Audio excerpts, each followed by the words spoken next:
Hi, I'm Hal Roberts. This is Bridge City News. Here's some of the top stories we've been following. The extreme cold warning continues for our city.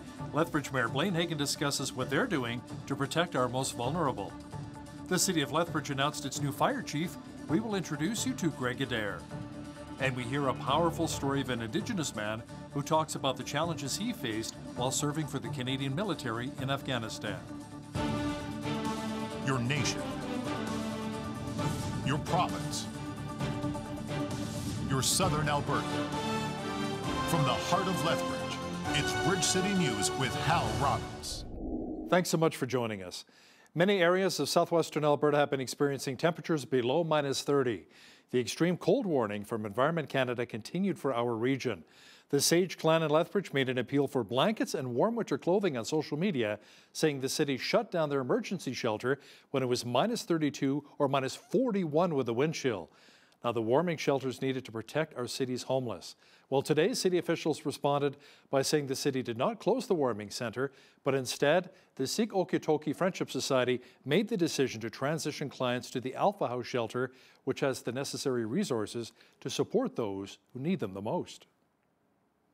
The Sage Clan is a much needed resource in our city, and we really appreciate the work they did. We are reaching out to see where the comments originated from and why they were, but the city did not close down the warming shelter at the Friendship Society Center. We're working with them to make sure that they are successful, but we are reaching out to the Sage Clan to make sure that we understand their concerns. Again, it was indicated that there is space, there's available space, and if we take ourselves back some time where we did have concerns with COVID and trying to keep that social isolation just to par, it was difficult. But at that time last year, we did open a few other spaces for that reason. A new fire chief is ready to man the helm of the Lethbridge Fire and Emergency Services. Greg Adair was announced as the new fire chief on Thursday morning. Adair moved to Lethbridge in 2017 after working for 20 years in Red Deer as both a firefighter and a paramedic. Adair says he's excited for the new role, but also says he'll face a number of challenges like staffing issues during our current opioid crisis. How do we continue to staff with our increased call volumes that we see?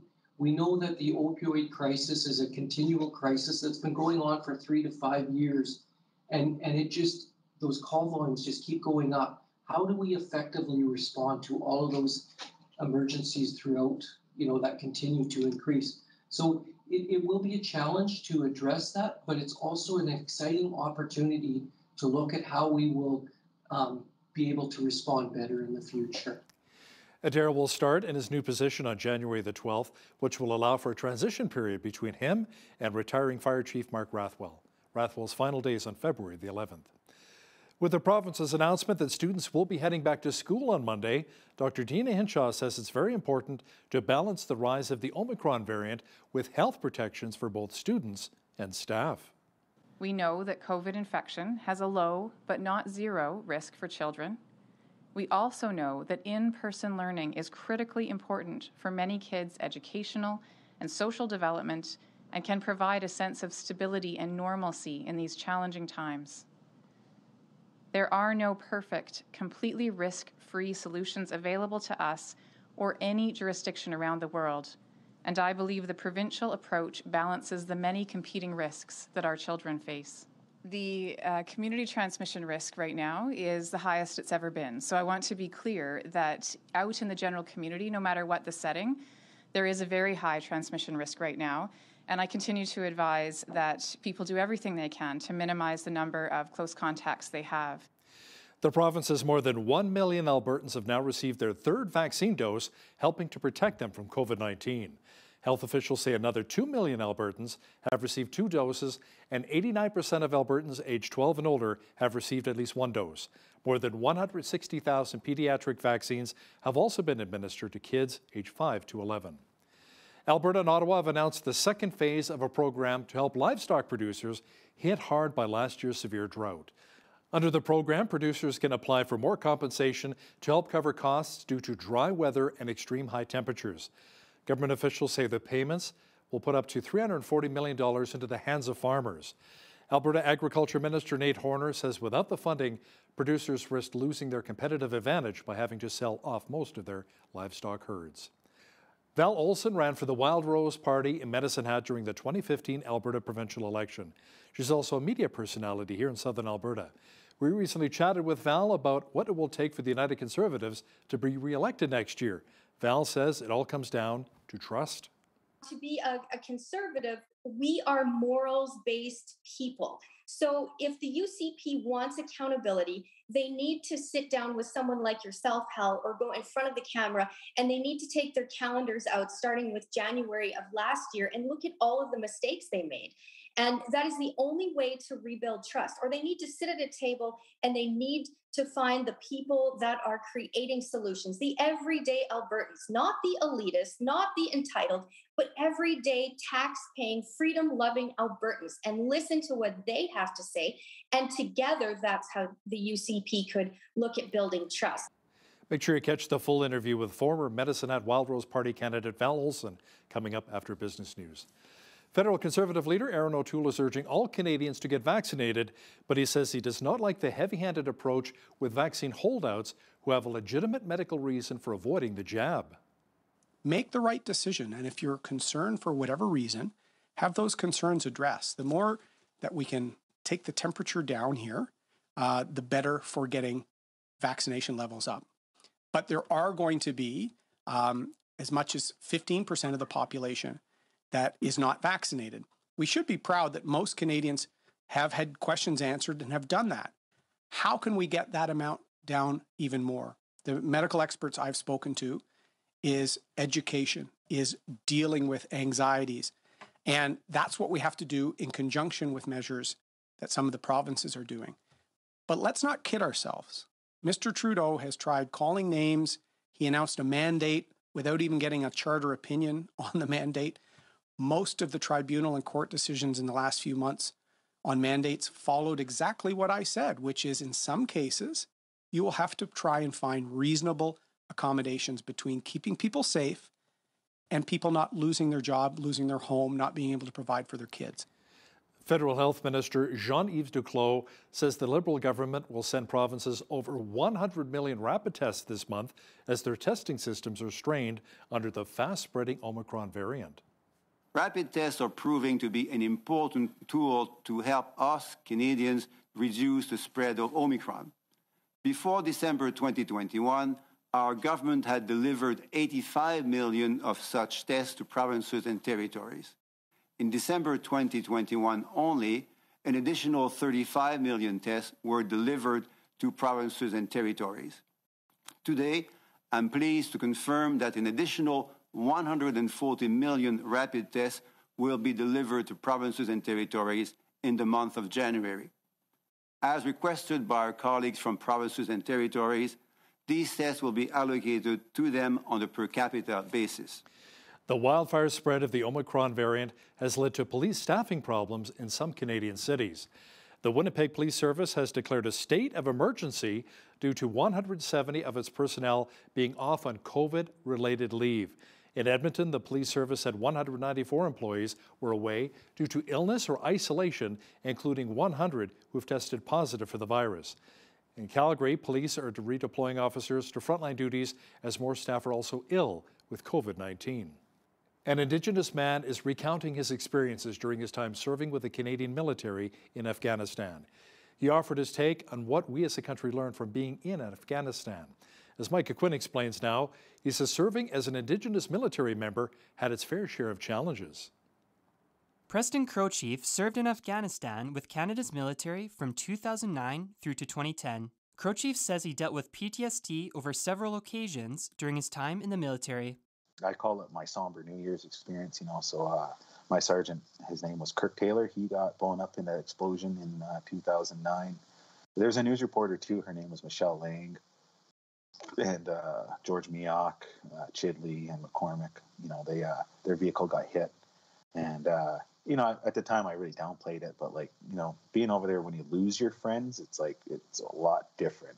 It's really strange, but you pushed all those emotions down, right? You don't want to feel fear or whatever, right? You still want to do your job. But all that stuff did hit me later on. Crow Chief also had to go through several challenges, like racism, when he was in Afghanistan. Just the way those guys talk, they're like, oh man, this French guy doesn't know how to drive, and I'm sitting in the back, and they're like, get the big Indian into the driver's seat, let's give him a shot. And I'm like, but I just started working with those guys, right? And then that's the hard part that I had to go through, is like, how come I had to learn how to work with all these brand new people? And that seemed to have been a common theme throughout my career. Glenn Miller served with Crow Chief in the 20th Independent Field Battery based out of Lethbridge. Miller says it's important for Indigenous representation in the Canadian military, and they can do that through programs like the Bold Eagle to get started. And so that program is designed to expose them to the military culture, build up their own life skills, like all other recruits. And then if they choose, they can then volunteer for the military, either the regular forces or the reserves. Despite the hardships of war, Crow Chief says he does recommend other Indigenous youth to join up in the military if they so choose. For Bridge City News, I'm Micah Quinn. Mitch Albom is a renowned author who writes about God and spirituality. His most recent book, The Stranger in the Lifeboat, talks a lot about relationships and sacrifice. I recently chatted with Mitch about his new book and asked him why people and not God allow bad things to happen. We're always blaming God for how could God allow that person to be shot or that war to happen, but God didn't make those things. God didn't make the guns or the bullets. We did. God didn't make the bombs or start the wars. We did. God didn't make nicotine or alcohol. We did. And so many of the things that happen in life that stop life from going forward are our fault. Catch the full interview with Christian author Mitch Albom and myself coming up later in our broadcast. A young Saskatchewan woman who lived the partying lifestyle for many years says if it had been for the grace of God, she would have gone down a very dark path and may not be here today. Angela Stewart now brings us the story of a woman who went from ruined to redeemed. I had to hit rock bottom to find him. Growing up in Estevan, Saskatchewan, Madison Colbo says she always knew God existed, but never had a real relationship with Christ. I grew up in a Christian household. I went to church once a week, and that's all I knew. And I just kind of went on a different pathway. A skilled hockey player on the ice during her time with the St. Trojans in Calgary, Colbo says she used drugs and alcohol as an escape mechanism. I would always hit the booze and there'd be times where I would dabble into drugs too. And after moving back home to Saskatchewan and during a night out is when alcohol took over. I was so hammered and I just felt disgusting the next day. I don't even remember what happened. Shortly after is when Colbo decided to make a change and begin her journey with the Lord. I just reached out to God and I'm like, God, if you are real and if there is a purpose for me in life, show me. Colbo says she began reading the Bible and eventually was baptized in the summer. Baptize you in the name of the Father and the Son and the Holy Spirit.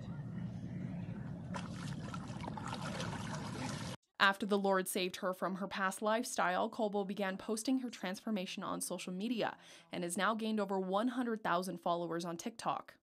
All of a sudden, this one video, it barely had any likes, views, anything. All of a sudden, one day, boom, blew up overnight. Her journey didn't stop there. Colbo recently met somebody special. I prayed to Jesus. I said, Lord, if there is nobody out there for me, then that's okay. The pair got engaged and are now married.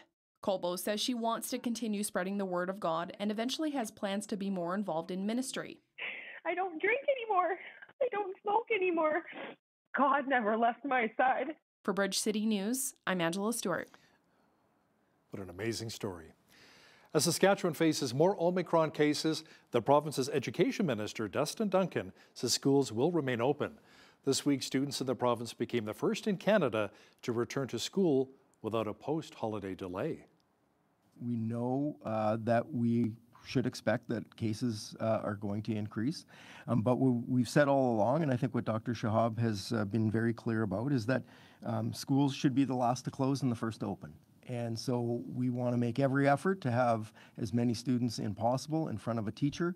And we think that we're in a position to start the return to school this January in that way, and knowing that we may have to change course along the way depending on what Omicron presents to us. So we feel that the best place for students to be is in a classroom. The Saskatchewan Teachers Federation says the province needs to make schools safer for both students and staff.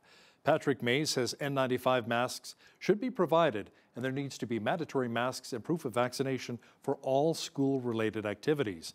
He says schools are dealing with massive shortages as a result of COVID-19. The province said that interruptions in the school system are inevitable, with coronavirus case numbers still rising.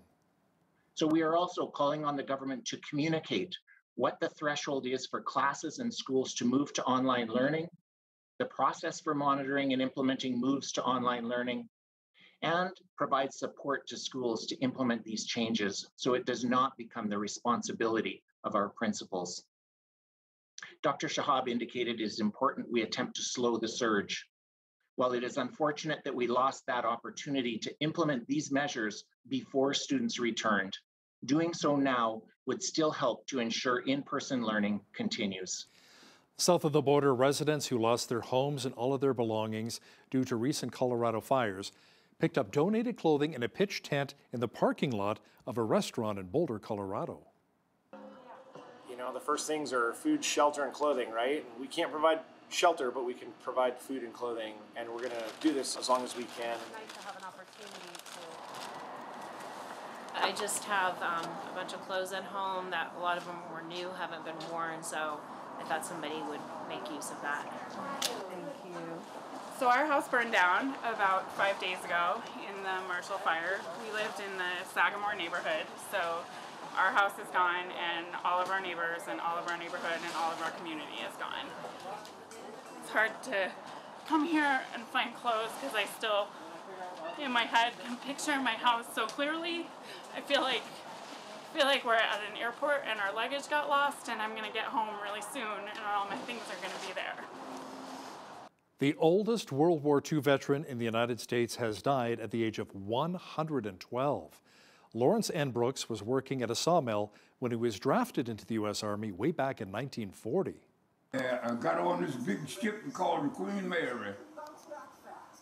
And the Queen Mary took us right through the Panama locks up and landed in Townsville, Australia.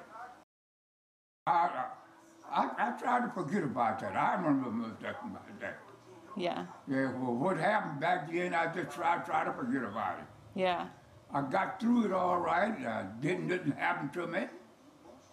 And able to get back home safe. 112, that is incredible. U.S. Secretary of State Antony Blinken warned Moscow of massive consequences for renewed aggression against Ukraine. He says the United States and Germany are united when it comes to protecting Ukraine. Both Germany and the United States see Russia's actions toward Ukraine as an immediate and urgent challenge to peace and stability in Europe. We condemn Russia's military buildup on Ukraine's borders, as well as Moscow's increasingly harsh rhetoric. What's happening right now with Russia's actions toward Ukraine isn't just about Ukraine, as important as that is. It's about some of the most basic principles of international relations that we both share and adhere to. If Russia nonetheless chooses to escalate, we will respond swiftly. The United States, Germany, and our allies and partners, including at NATO, the European Union, the G7, have been very clear that Russia will face massive consequences for renewed aggression against Ukraine. As many families have been impacted by continued military conflict in East Ukraine, a Christian organization brought hope through their Power to Change outreach program. As we see in this next report, vital Christmas gifts were desperately needed for not only the families, but also for soldiers on the front lines. While a major evangelistic media campaign continues to reach millions of homes in East Ukraine, Great Commission Media Ministries is also providing practical and spiritual support to those impacted by the tensions in the war zone. As part of their Power to Change outreach, they've also been distributing Christmas gifts to hundreds of children in this troubled region, as their founder, Hannu Hauke, explains. Everyone received a beautiful box of chocolates which had the Christmas theme on the cover. And then we also distributed warm headgear, warm gloves, and warm socks to every child that was there, because they would not have the opportunity to go to a store, or their mothers and fathers would not have an opportunity to go to a store. We brought them to these families, and they were very, very obviously very thankful. The kids, they sang and they danced. It was a wonderful atmosphere to be in that school. Arca says they were also able to distribute their Power to Change booklets to the soldiers on the front lines. They won't allow you to photograph all of them, but one of them did, and he immediately took it. He immediately started to read it right beside us. And you could see the smile on his face. He was very happy. And the Power to Change campaign aims to impact many more lives across East Ukraine as it continues into the new year. Peter Wooding for the Global News Alliance. So nice to see. Well, it was nice to see a little bit of sunshine today, but it was still quite cool in Lethbridge. The extreme cold warning continued for our region. Fortunately, a warming trend is on the way. Complete weather details are coming up.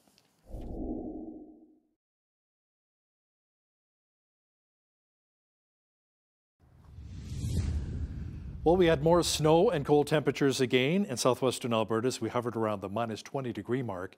Tonight, a chance of more flurries developing, with the mercury increasing to minus 17. Friday, expect more snow developing with a high of minus 9. A slight chance of snow on Saturday, with the temperature dropping to minus 14. The Chinook should hit our area on Sunday, and we should get up to plus 1. Monday, expect a mixture of sun and cloud and a balmy high of 15 degrees. Lots of sunshine, and 13 is on tap for both Tuesday and Wednesday of next week. Now, the average high for this time of year is minus 2, with an average low of minus 14. The highest temperature in the state was recorded in 2003 at 13 degrees, and the record low was a very chilly minus 35 in 1996. The sun rose at 8:28 and set at 4:47. Let's see how Friday is shaping up across the country now. Expect rain and 5 degrees for Victoria, periods of rain as well, and 3 degrees for Vancouver. Expect snow and minus 24 for Edmonton on Friday. Partly cloudy and minus 22 for Calgary. Snow and minus 12 for Regina. Periods of snow and minus 16 for Saskatoon. Light flurries and minus 21 for Winnipeg on Friday. In the central part of the country, expect light flurries and minus 4 in Toronto, snow and minus 6 degrees in Ottawa, flurries and minus 5 for Montreal. In Atlantic Canada, expect snow and minus 4 in Fredericton, New Brunswick, heavy snow and plus 1 for Halifax, Nova Scotia. Charlottetown PEI had a winter storm watch today. Friday, much of the same picture with snow and a high of plus 1. And in St. John's, Newfoundland, it should be mainly cloudy and a high of minus 2 degrees on Friday. Stats Canada says the country's merchandise trade surplus widened to $3.1 billion in November. That compares to $2.3 billion in October. The gain came as total exports increased 3.8% to $58.6 billion. This despite transportation disruptions caused by flooding and landslides in British Columbia. The fifth increase in 6 months came as exports of consumer goods were up 9%. That was mainly due to higher exports of pharmaceutical goods. Imports rose 2.4% to $55.4 billion. Canadian auto sales numbers have been released, and sales were up last year despite a weaker December. Industry experts say light vehicle sales total 1.64 million units for the year. That is up 6.6% from the depressed level of 2020. Sales for December, however, fell 4.5% to just under 103,000 units as semiconductor supply issues continue to affect the industry. Ford led the market overall with more than 243,000 units sold in 2021, followed by General Motors at 217,000 and Toyota at 199,000. And for the first time, light truck sales accounted for 81% of total vehicle sales. By the way, the top-selling truck was the Ford F-150, and the best-selling car was the Honda Civic. Allegiant Air is ordering new planes from Boeing. It is a pretty big win for Boeing because Allegiant's current fleet consists entirely of jets from European rival Airbus. Allegiant says it will purchase 50 Boeing 737 MAX jets and take options for 50 more. Terms of the deal were not released. Now, the planes list for between $99 and $122 million each, but airlines routinely receive deep bulk discounts. Now, here's a look at today's markets. The TSX was up 32 points on the day to 21,072. The Dow was down 170 points to 36,236. The S&P 500 was down 4 points to 4696, and the Nasdaq was down 19 points to 15,081. West Texas Intermediate Oil was up $1.85 today to $79.70 US per barrel. Natural gas was down 3 cents to $3.85 US. Gold was down 33 cents to $17.90.84 US an ounce, and silver was even on the day at $22.20 US an ounce. Wheat is at $12.70 per bushel, barley's at $9.75, canola's at $23.11, and corn is at $10.56 per bushel. Live cattle were up 10 cents to $137.35, feeder cattle were up 45 cents to $162.58, and lean hogs were up 68 cents to $82.95. The Canadian dollar was down slightly over the past 24 hours to 78.56 US.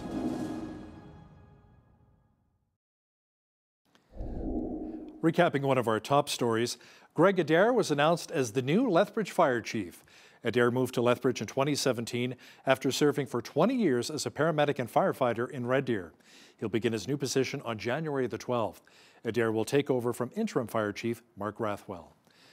Coming up, an interview with media personality and former Medicine Hat Wildrose Party candidate Val Olson, who chats with me about what it will take for the UCP to be re-elected in Alberta next year.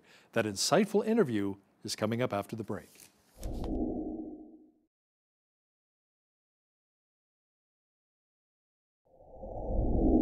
Well, it's a new year, and Alberta politics is a passion for many people. The battle between Jason Kenney's UCP and Rachel Notley's NDP is one thing, but the battle for conservative ideas is going strong. And it doesn't look like that front is simmering down at all. To join me to talk a little bit about Alberta politics is Val Olson. Val, thanks for joining us today. Thanks for having me, Hal. Now, Val, you have a unique perspective on Alberta politics. You're a radio personality in Medicine Hat for many years, but you also ran for the Wildrose Party in Medicine Hat. In the end, both you and Blake Peterson of the Tories lost to the NDP candidate, Robert Wanner, back in 2015. Now, that was kind of a shocking turn of events, considering in Alberta it's been very conservative and shocking for many residents of Medicine Hat. How have you seen politics change across southern Alberta because of that battle for power on the right side of the political spectrum?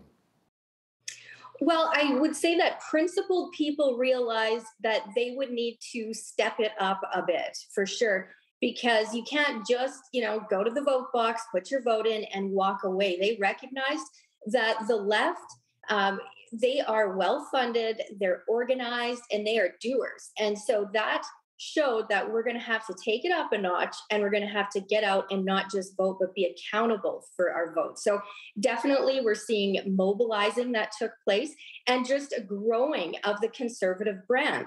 I think that, really identifying what it means to be a conservative and the values and morals and integrity and things that go along with it, that brand of conservatism has just grown across Alberta. Now, Danielle Smith was the leader of the Wildrose Party before you ran. Many felt that when she crossed the floor to the Tories, that was it for her Alberta political career until now. Now there's been talk that she may make a bit of a comeback and take a shot at the UCP leadership. What are your thoughts? Well, she definitely made some mistakes, and that hurts that took place is real because there was a betrayal. The people felt betrayed when she didn't go procedurally through the steps of talking to the people, the Albertans, and saying, hey, what do you feel about this? She really, made a decision that I'm sure she looks back on and says, I could have done things differently. But you still have to deal with that mess. I mean, this is a conservative family, and there's a wound there, and that wound has not healed. She's an excellent broadcaster, and I think she's found her niche there. She's very good at what she does. But I think her shot at leadership is best suited where she is, behind the microphone and giving Albertans a voice. Jason Kenney's leadership review is coming up this spring. Many people within the party say, you know what, Jason Kenney is still the strongest leader to take on Rachel Notley and the NDP. There's nobody really strong enough. I mean, Brian Jean is seeking the by-election win there in Fort McMurray. But what are your thoughts, though? Who could basically be as strong as Jason Kenney to help lead our province moving forward? Well, our lot in life is not the best of the worst representation. And that's what we've been given with Jason Kenney. It was basically, put out there in front of us as this is the best. This is what you get. And now it's almost like you're stuck with him. Well, I don't think so. The people are in charge. The people, the voters, are the bosses. And we need to stand up and be accountable. And I mean, you don't have to look very far at all of the mistakes Jason Kenney has made. He's extremely arrogant when it comes to owning his mistakes as well. And that's not sitting well with the people. The report card is just showing F, F, F, F. And eventually he's going to fail. Now, what about some of the other political parties on the right? Do you think perhaps as they increase in popularity, including the Alberta Wildrose Independence Party, that's not good for the UCP, splitting the right vote? Well, what are we splitting? I mean, we need real conservative representation. This false flag that's being flown by Jason Kenney. And what I mean by that is he says one thing that sounds conservative on the outside, and then he does the exact opposite. And he's flying that flag and running on these things. And that is wrong. And it's put us into the position of we need actual representation that are real conservatives. So their values must be identified. And I think that's where the Wildrose Independence is growing out the gate. They're being very upfront about what they stand for and what they're going to achieve. And you don't always need a title of leader to make things happen. And I think that if some of these right-wing parties continue to voice what they're going to do, those initiatives are just going to wake up more Albertans, and you're just going to see it grow. Some people look at Jason Kenney as being a red Tory, similar to Aaron O'Toole with the federal Conservatives. How do you see it right now? Is there a place for social conservatives with today's conservative parties?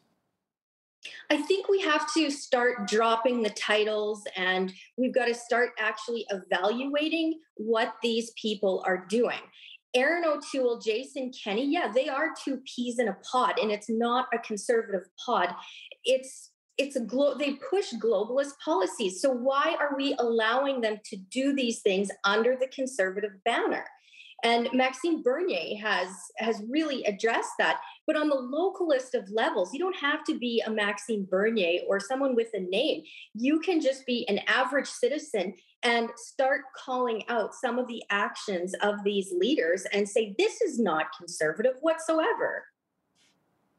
The Wildrose Independence Party said recently that 38% of Albertans actually favor independence from Canada and independent Alberta. Now, some people say that's a great idea. You know, we can control ourselves. We'll have our provincial police force like what Kenny's trying to do. But then other people say it's a terrible idea.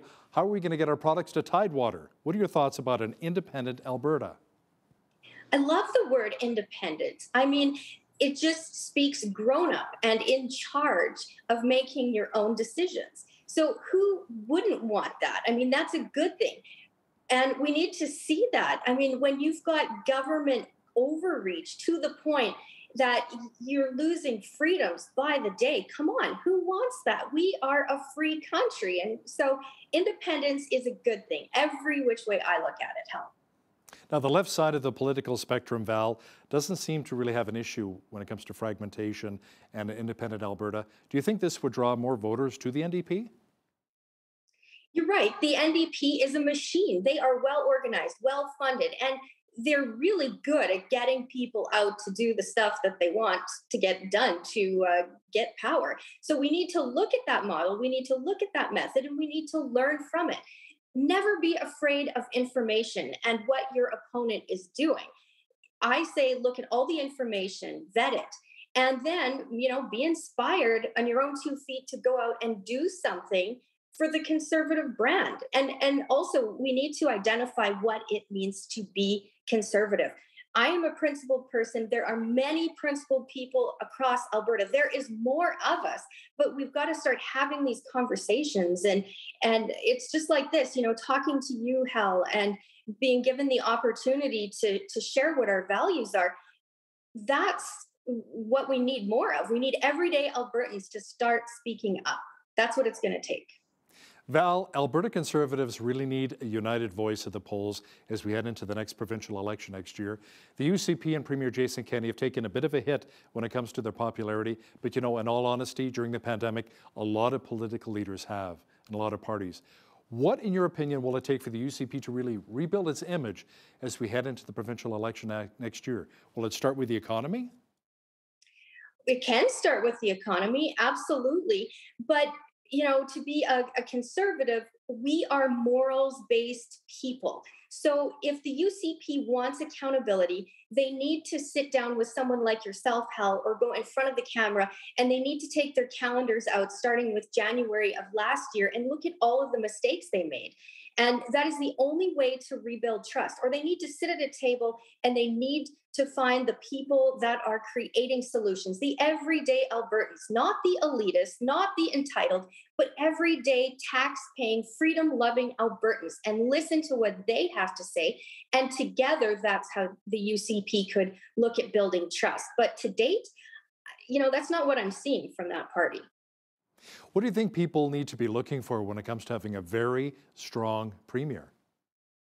Well, you need someone with grit. You need someone with determination.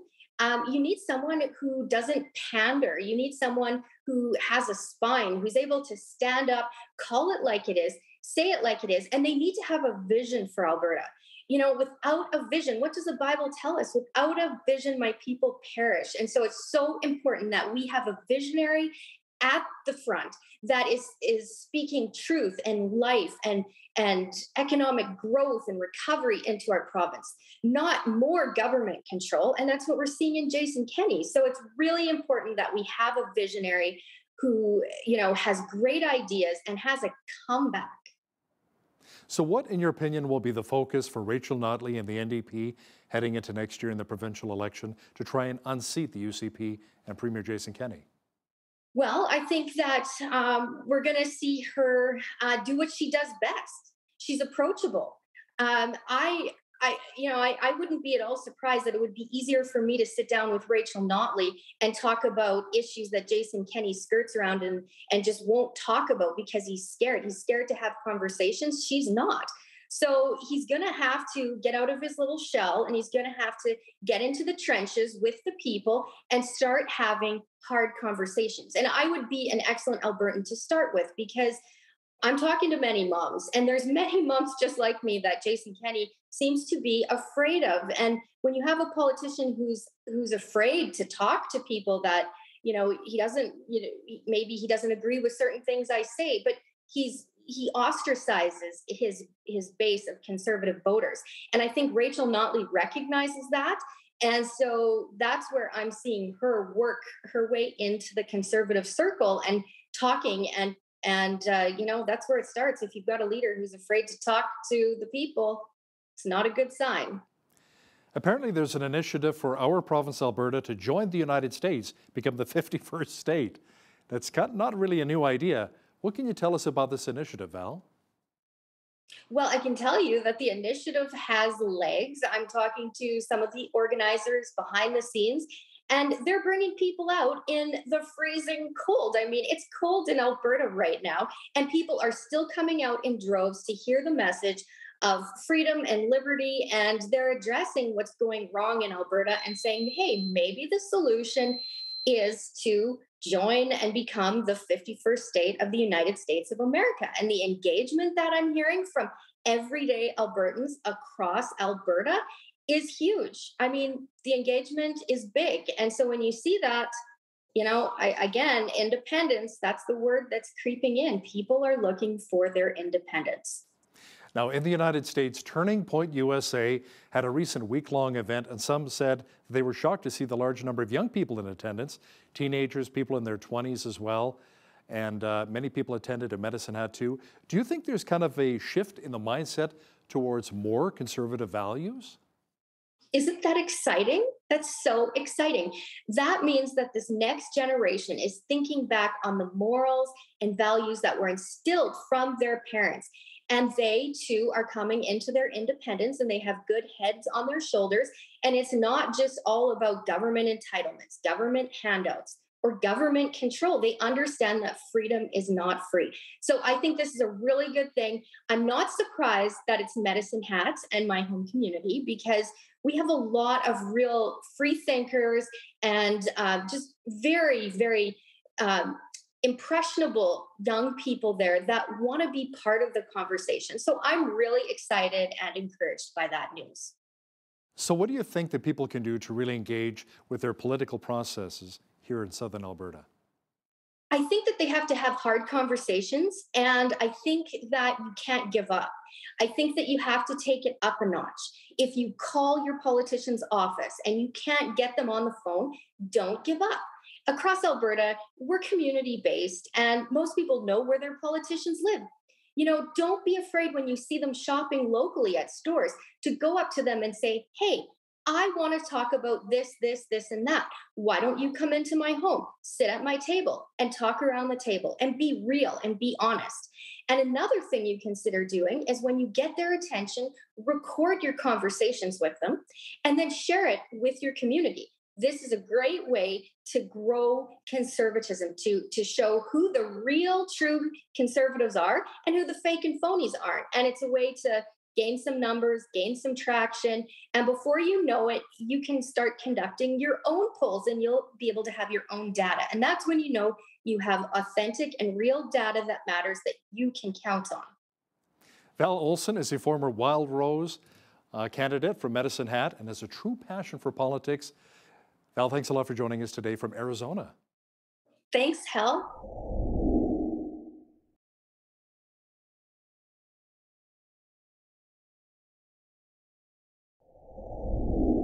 Life often throws us some pretty serious curveballs. The unexpected death of a loved one, financial hardship, sickness, and even loneliness. Some ask, why does God allow these things to happen? Can difficult times mold us into maybe better people? What kind of questions are you asking God these days? These are some of the serious questions today's guest poses. In his latest book, we are joined by best-selling author Mitch Albom, joining us from Detroit, Michigan. And the title of the book, Mitch, is The Stranger in the Lifeboat. Welcome to Bridge City News. So nice to be with you. Thank you. So, Mitch, tell us a little bit about what your book is all about here. So The Stranger in the Lifeboat begins with a big luxury yacht owned by one of the richest people in the world. He invites some of his really important, famous friends on it. They're out there for a week. Just before they come back, in the middle of the night, it mysteriously explodes out in the ocean, and everybody is killed except 10 people, 5 of whom are the rich guests and 5 of whom are the staff members. They find their way to a life raft. They're in the life raft for 3 days. Nobody's coming for them. They're running out of food. There's sharks in the water. They're crying out for help. And suddenly they see this body floating in the water. And they pull it into the raft, and it's this young man who's alive. He's very nondescript, average-looking guy. They pepper him with questions. He doesn't answer. And finally, one of the passengers says, well, thank the Lord we found you. And he says, I am the Lord. And wow. That's where we begin. That's pretty powerful. Now, Mitch, I think we all have a lot of questions we'd like to ask God, especially during this pandemic right now. Why do bad things sometimes happen to good people? Now, you and your wife have also experienced some tragedy. In fact, you wrote a book about it called Finding Chica. Can you explain? Yeah. So my wife and I operate an orphanage in Haiti. We have since the earthquake of 2010. So next month we'll have been there 12 years. I'm there every month. We have 53 children there, and they're beautiful kids. Many of them have been abandoned or left to die out in the woods or things like that. Sometimes we get them and they don't even have names or birth certificates, but we love them and we educate them and nurture them and keep them healthy, and they thrive. One such child came to us. She lived through the earthquake when she was 3 days old, and then was brought to us when she was 2, when her mother died, giving birth to a baby brother. Her name was Chica.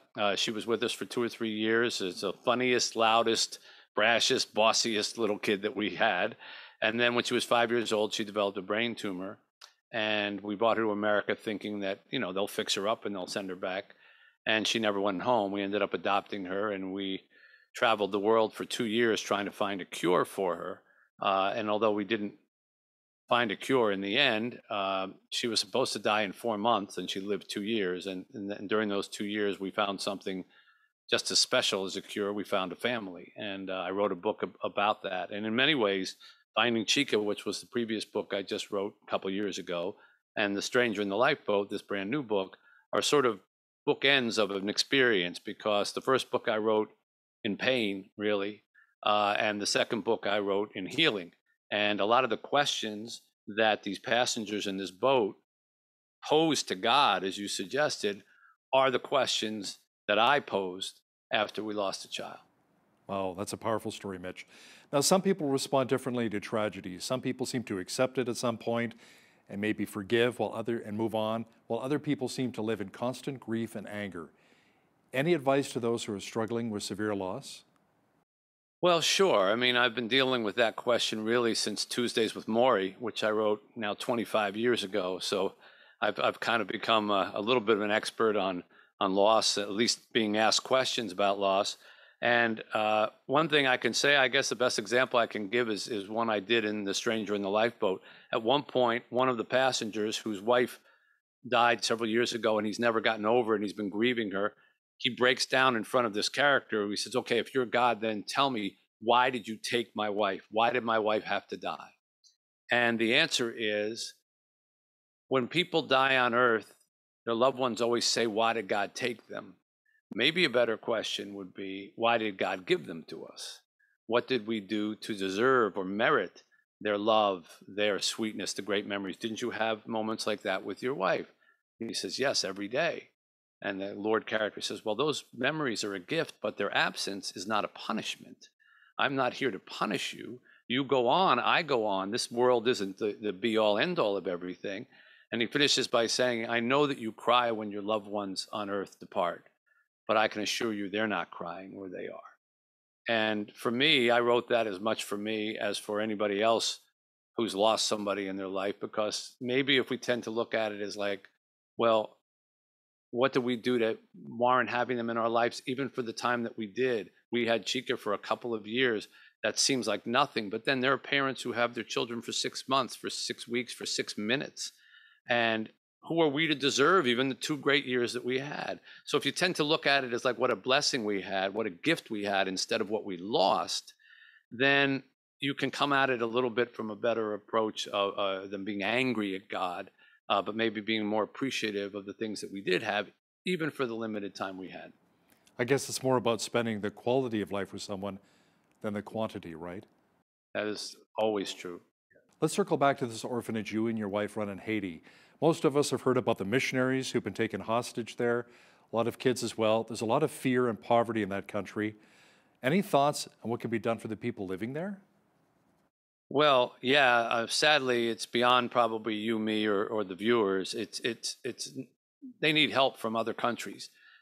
We need help there in Haiti from the U.S. or from the UN or whatever. You know, there was a period of time when the UN was in Haiti after the earthquake for about 7.5 years, and there were UN forces everywhere, ostensibly to just help with the rebuilding after the earthquake, but they kept all the crime and the gangs, everything down because there was a presence.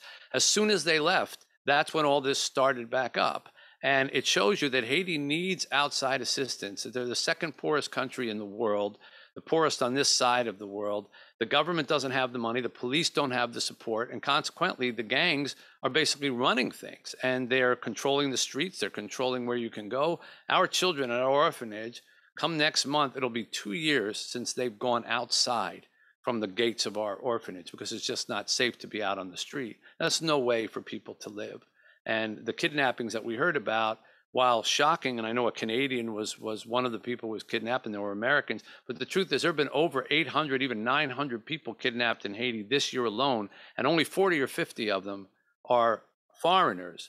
The rest are average Haitians who are just can't even go out to go get some bread or try to get to work without worrying about being kidnapped. We talk about the United States helping out Haiti. What about right next door, the Dominican Republic? It's a thriving country. They share the same island, so why not just maybe help out the DR, go over to Haiti and help out? It's a terrific question.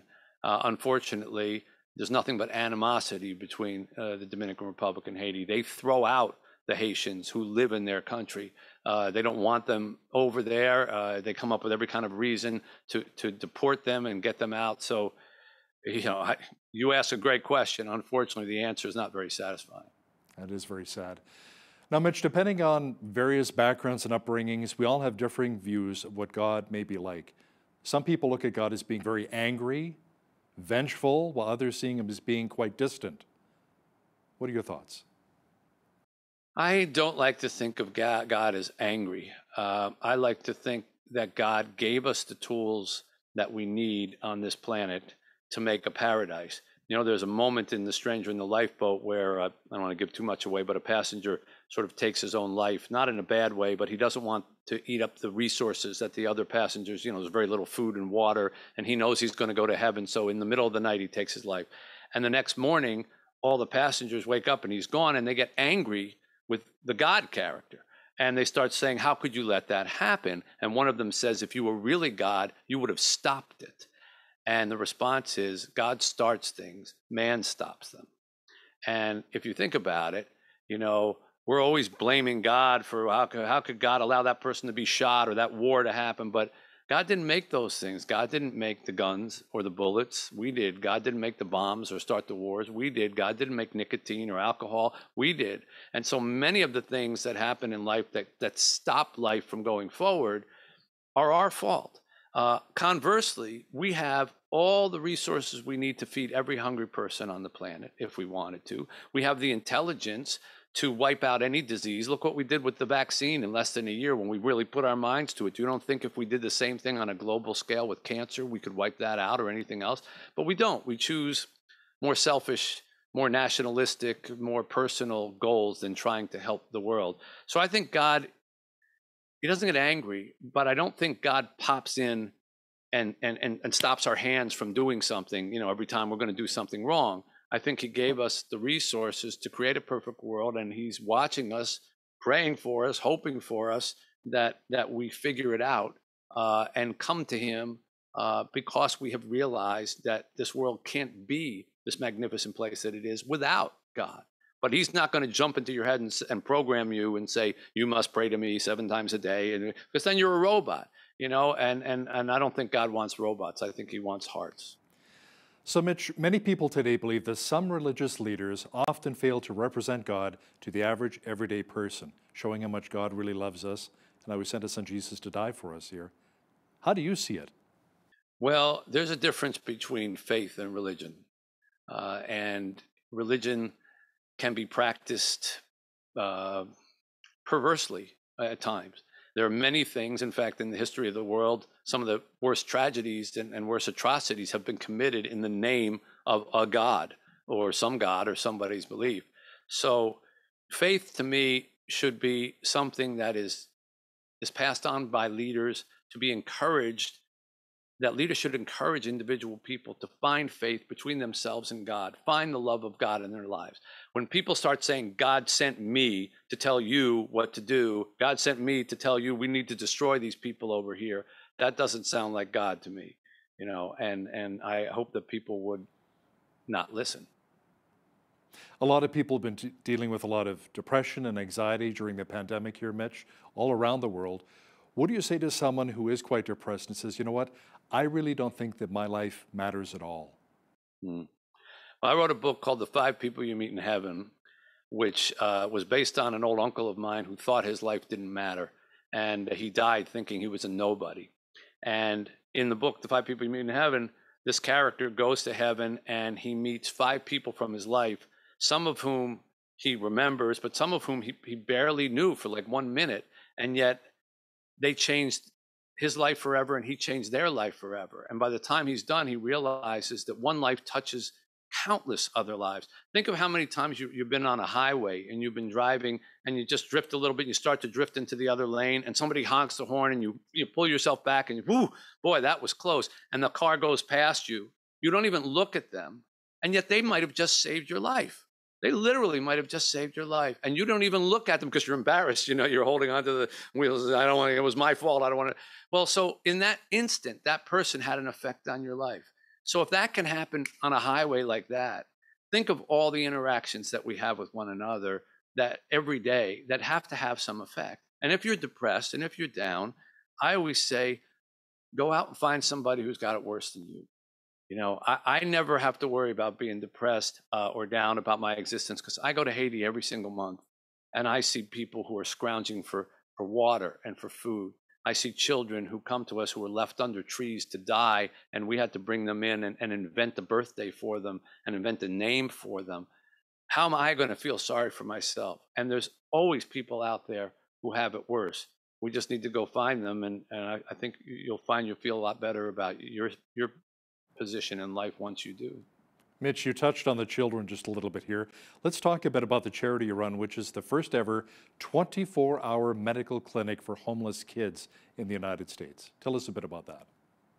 So here in Detroit, where I live, this was before Obamacare, we found out that homeless children were not getting medical care because when their parents would take them to the hospitals or the emergency rooms, which is where poor people got their medical care, the hospitals were mandated to ask them their address. And if they didn't have an address or their address was a shelter or something like that, then they were mandated to call social services, and the social services would take the kids away.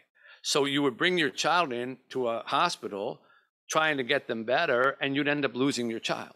So homeless people are homeless. They're not dumb.